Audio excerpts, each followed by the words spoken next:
gente volta a falar sobre aquele caso do cachorro que acabou morrendo em uma viagem que faria. Na verdade, saiu de Guarulhos, em São Paulo, tinha destino Sinop, no Mato Grosso, e acabou indo para Fortaleza. Quando o tutor foi encontrá-lo de volta em São Paulo, o cachorro tinha morrido. Um voo da companhia aérea Gol.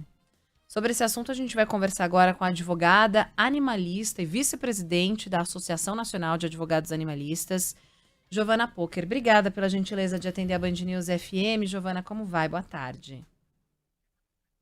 Boa tarde, muito obrigada pelo convite e muito obrigada também por estar dando a devida visibilidade, né, notoriedade por esse caso, que não é o primeiro e nós precisamos realmente nos mobilizar para que seja, né, para que a gente tente que seja o último, pelo menos. É triste, justamente isso preocupa, que não é o primeiro caso. Como é que você enxerga esse episódio? O que pode ter acontecido e o que poderia ser feito para evitar esse tipo de situação? Olha, infelizmente eu enxergo como bastante previsível, né? O transporte de animais, da forma como ele é realizado atualmente por via aérea, ele é extremamente perigoso. Os animais são levados dentro do porão de carga, né? Onde se transportam ali as bagagens. E não tem nenhum funcionário, não tem um veterinário responsável que acompanhe, né, o estado de saúde desses animais durante o voo. Eles vão presos dentro de uma caixa de transporte, afastados dos tutores. No porão, o contato, né, com as turbinas do avião é muito maior, então é muito mais barulhento. Além de tudo, tem a trepidação e nós não sabemos, né, como é que funciona realmente a pressurização, a oxigenação e a temperatura no porão. Então, por conta dos vários casos de óbito e também dos traumas físicos e psicológicos, né, que os animais que já foram transportados como carga apresentam, a gente observa que é um ambiente de fato insalubre. Também por conta da ausência de fiscalização, mas pela própria estrutura do porão em si, que foi construída, como o nome já diz, para servir como ambiente de transporte de carga, né, e não de passageiros. E os animais, eles são seres sencientes, né, assim como nós, eles têm sentimentos e também necessidades fisiológicas que precisam ser respeitadas para que esse voo seja seguro.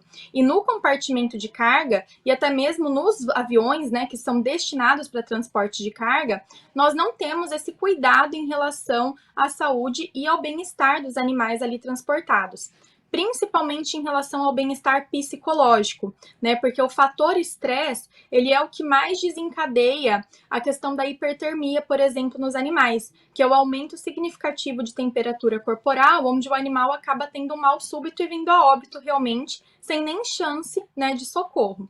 Esse não é o primeiro caso, nós já tivemos situações análogas, né, há pouco tempo atrás, tanto em voos nacionais como em voos internacionais.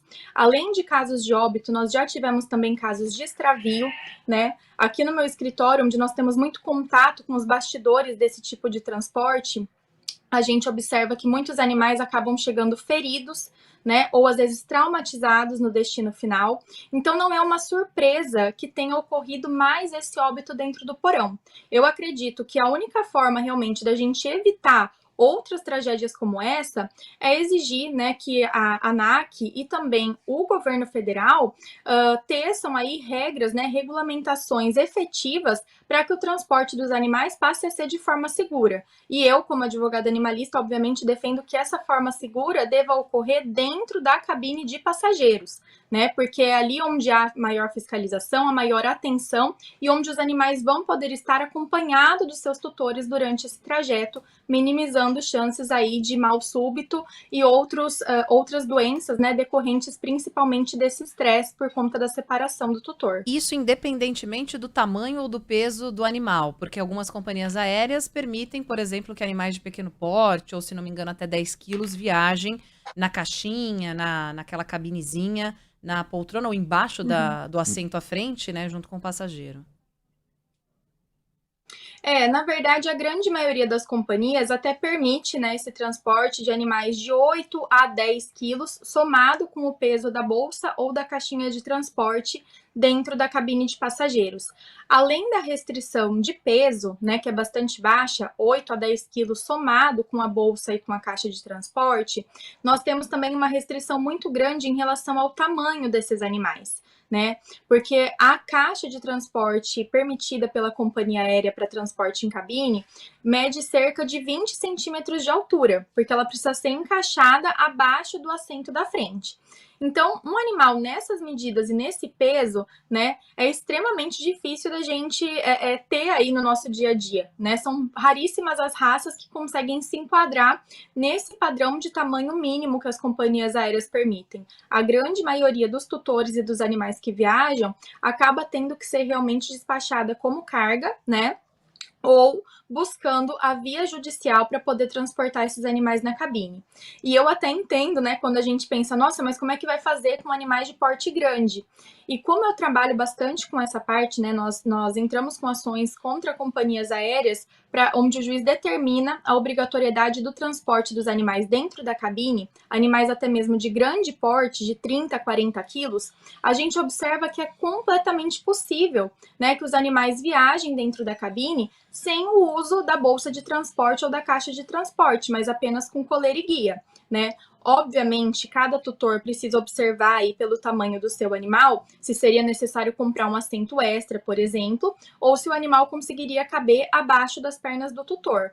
Mas muitos animais de porte grande já viajaram dessa forma dentro da cabine de passageiros sem apresentar qualquer intercorrência, né? Então eu acredito que o mais adequado seria a companhia aérea liberar, né, esse ingresso de animais na aeronave, pode até limitar uma quantidade por voo, por exemplo, mas sem limite de tamanho e peso, e exigir, né, obviamente, a certificação sanitária dos animais, o que já é exigido, e também um certificado de treinamento ou de adestramento para garantir que o animal vai ter um bom comportamento durante o voo. Mas segregar dessa forma, né, os animais não humanos no porão das aeronaves, eu acredito que é um prato cheio para a gente ver outras intercorrências desse tipo acontecendo, porque realmente, né, esse não é um compartimento adequado e as companhias aéreas também não se preocupam ainda em ter, né, voos que eu digo pet friendly, onde a gente pode ter esses animais sendo tratados como passageiros, como membros de uma família multiespécie e transportados com o respeito e com a segurança que eles merecem, né, assim como nós.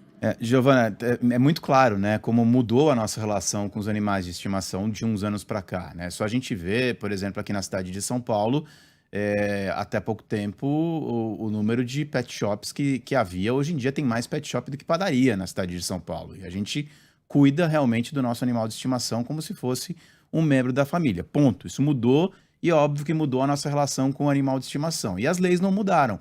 As leis não acompanharam.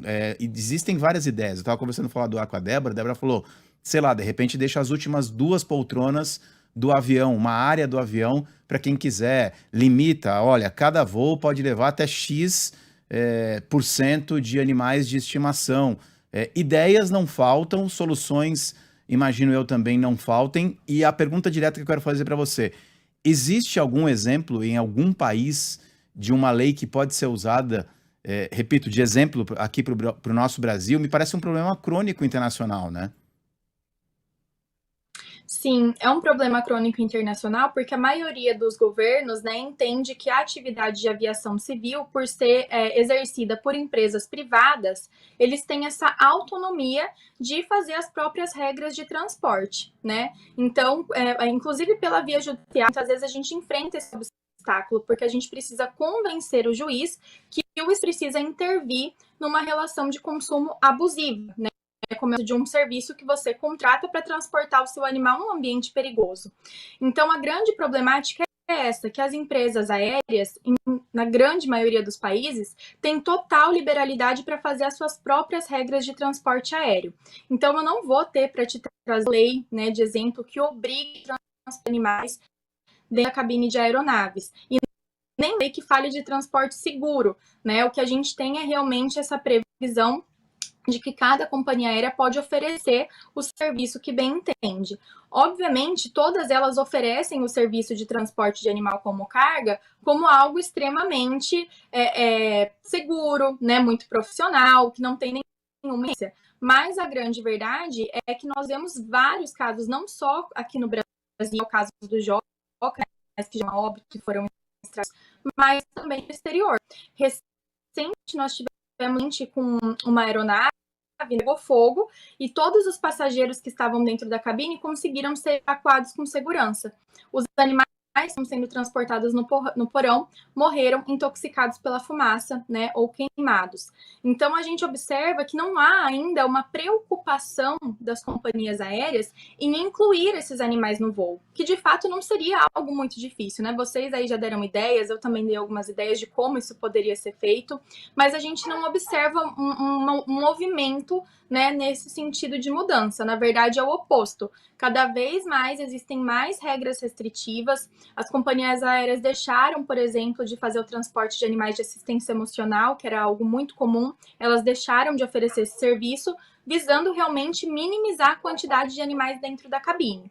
Mas, sinceramente, né, eu acredito que essas restrições têm um prazo limitado, porque a população não está aceitando mais transportar os animais como carga. As pessoas querem transportar seus filhos não humanos, né, junto consigo dentro da cabine. E além disso, nós temos uma evolução muito grande na parte da advocacia animalista, né? Na lei, a gente tem poucos direitos assegurados aos animais, mas na jurisprudência, né, ou seja, no conjunto de julgados que nós temos acerca dos direitos animais, a gente já tem alguns direitos reconhecidos. Então, muitos tutores, por exemplo, já estão conseguindo levar seus animais, mesmo com outras espécies, como, por exemplo, coelhos, calopsitas, hamsters, dentro da cabine das aeronaves por conta de uma tutela judicial. Então, dá para perceber, né, que a sociedade civil está se movimentando para que os animais sejam transportados com respeito e segurança. Cabe às companhias aéreas atender, né, a essa solicitação, mas eu acredito que a gente precisa de uma determinação urgente da ANAC ou então a nível legislativo federal que impeça que o transporte continue ocorrendo dessa forma, né, que é bastante insalubre e perigosa. Sem dúvidas. Para a gente encerrar, pelo menos da minha parte, Giovana, eu sei que nosso tempo, infelizmente, é curto, mas duas perguntas aqui, rapidinho, se a gente conseguir ser breve. Primeiro, em relação ao custo, você falava, não é barato, né? Esse tutor que levou o cachorro, que infelizmente acabou morrendo, estou vendo aqui no site da Gol, o valor para transportar o animal, mesmo que nessas condições que não são as ideais, pode chegar a R$ 1.150, ou seja, não foi um custo barato para ele transportar e ter esse tipo de situação e essa resposta da Gol, lamento que aconteceu, e aí, vai ficar por isso? Ele pode receber uma indenização, é claro que dinheiro nenhum no mundo vai pagar e tirar essa dor, esse sofrimento de perder o bichinho de estimação. Pode entrar com alguma ação para receber algum reparo. E 2, existe pela legislação brasileira uma diferenciação entre cão-guia, animal de estimação e animal de apoio emocional. Eu estava dando uma olhadinha aqui da resolução da ANAC. Cão-guia é aquele que tem o fim de guiar pessoas com deficiência visual e aí tem a permissão de entrar independentemente do porte que ele tenha, peso, tamanho. O animalzinho de estimação que está lá em companhia, não é agressivo. E o animal de assistência emocional, que também ajuda o indivíduo a lidar com aspectos associados às condições de saúde emocional e mental. Quando é que existe essa liberação? Vou tentar ser o mais breve possível, tá? Vamos lá. Em relação ao primeiro questionamento, né? Obviamente, essa família tem total direito de receber indenização, tanto material, né, com o ressarcimento de todos os custos com esse transporte pela Gol, e também uma indenização pelos danos morais, né, causados, que eu acredito que tenha que ser uma boa indenização, até porque a vida, né, é um bem irreparável. Depois que esse animal se foi, nada vai trazer ele de volta. No entanto, acredito que a família tenha sim que buscar a via judicial para ter essa reparação, medida educativa, né, para a companhia aérea. Obviamente que toda essa repercussão já está gerando, né, algum custo aí para a companhia aérea, mas ter uma indenização processual e uma sentença condenatória também vai ser bastante válido para que eles repensem a forma de transporte dos animais. E em relação ao segundo questionamento, né, sobre a questão da diferença entre o animal de suporte emocional, o animal de serviço, que seria o cão-guia, e o animal de estimação, nós temos sim regulamentações da ANAC a respeito. né? Então, o animal de estimação, ele vai ser levado dentro da cabine da aeronave quando e se a companhia aérea permitir, né? Então, a companhia aérea pode perfeitamente estabelecer ali regras de tamanho, peso, espécie permitida e até mesmo de raça permitida, tá? Em relação ao cão-guia e outros animais de serviço, como, por exemplo, o cão ouvinte, a companhia aérea não pode impor nenhum obstáculo, porque nós temos uma legislação brasileira que obriga que esse transporte seja realizado junto ao passageiro e também existe regulamentação da ANAC no sentido de determinar que o portador de necessidades físicas especiais deve estar acompanhado com o seu animal de serviço dentro da cabine da aeronave.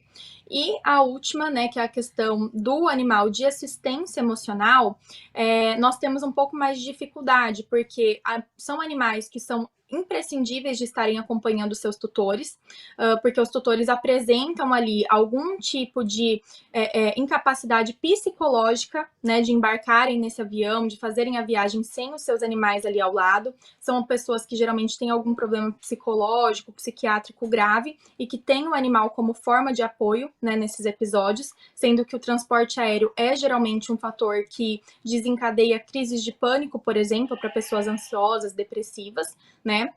E as companhias aéreas ofereciam esse serviço, né, com muita naturalidade há algum tempo atrás.